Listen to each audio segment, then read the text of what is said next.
since we're on the subject of Christianity and belief, and Matt and I are in the midst of probably what will become a long-standing, I think, largely friendly disagreement about the relationship of vitalism and Christianity.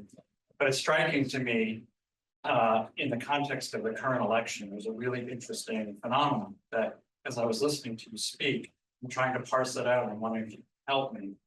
So we had this previous election was, of course, many things, but among the things that it was, and certainly how people have understood it and it's been discussed, was posing the kind of technocratic, managerial, expertise, rule of the elites against the uprising of a kind of populist rejection of this managerialism.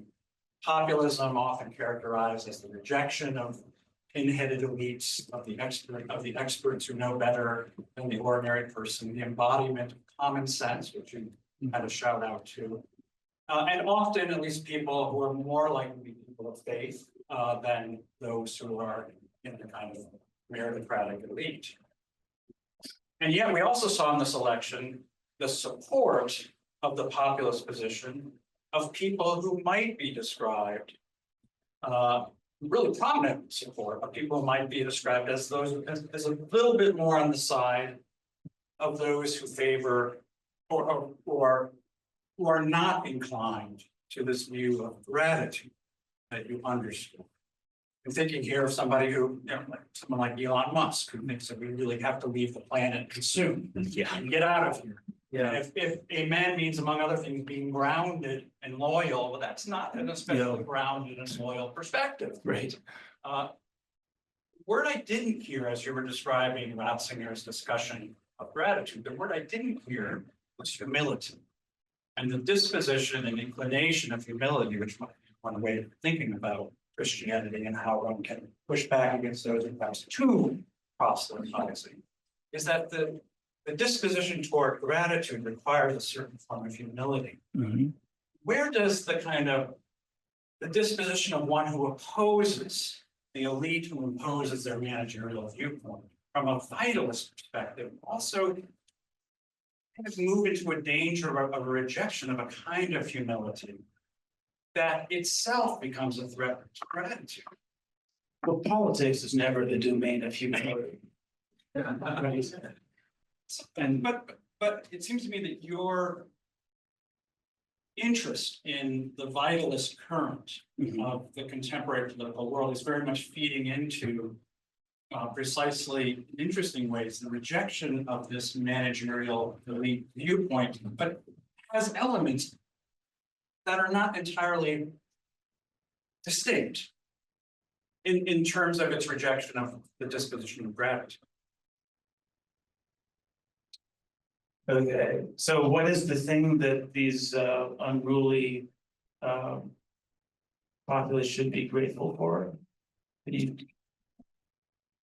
Well, they tend to be grateful for, well, the unruly populists, they tend to be grateful for their places, their inheritance, their culture, things they didn't choose. No, I'm saying, what is it that they're not grateful for that you're saying they should be? Because you're saying that they're, I mean, there's obviously resentment plays a huge role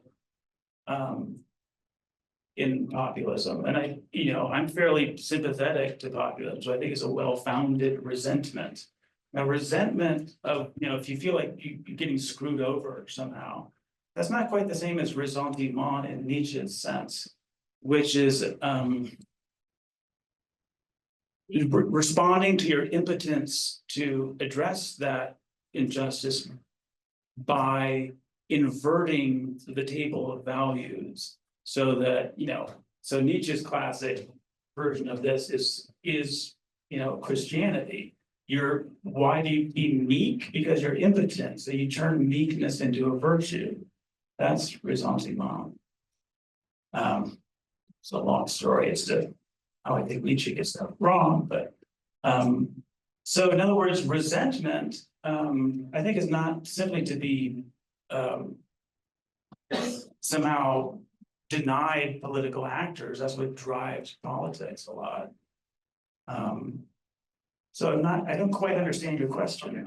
But we can continue discussing it. What really interests me is the very interesting combination of a kind of vitalism, which is a kind of an ideal of self-assertion, with the disposition of gratitude, which in some ways rests on a kind of base of humility. Yeah, And I think this is maybe just a kind of momentary, temporary political combination, a kind of overlapping consensus. But I'm wondering if you see, it seems in your talk, you see this as more than merely accidental, momentarily politically accidental.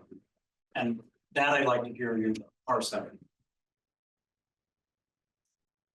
again, I've lost the thread there.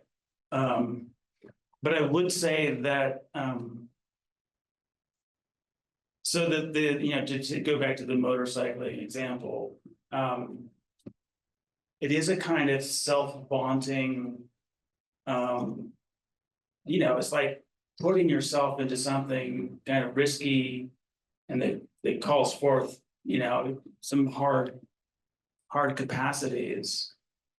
But is not at all incompatible with the experience of gratitude. That was the whole point of my example, that it's a kind of entrusting oneself, not knowing how it's going to go, but with some kind of intimation of that this is I'm sort of called to do this and to be bigger in this way.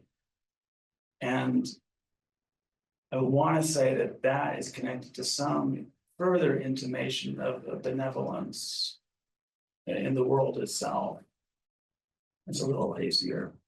In other words, an occasion for gratitude.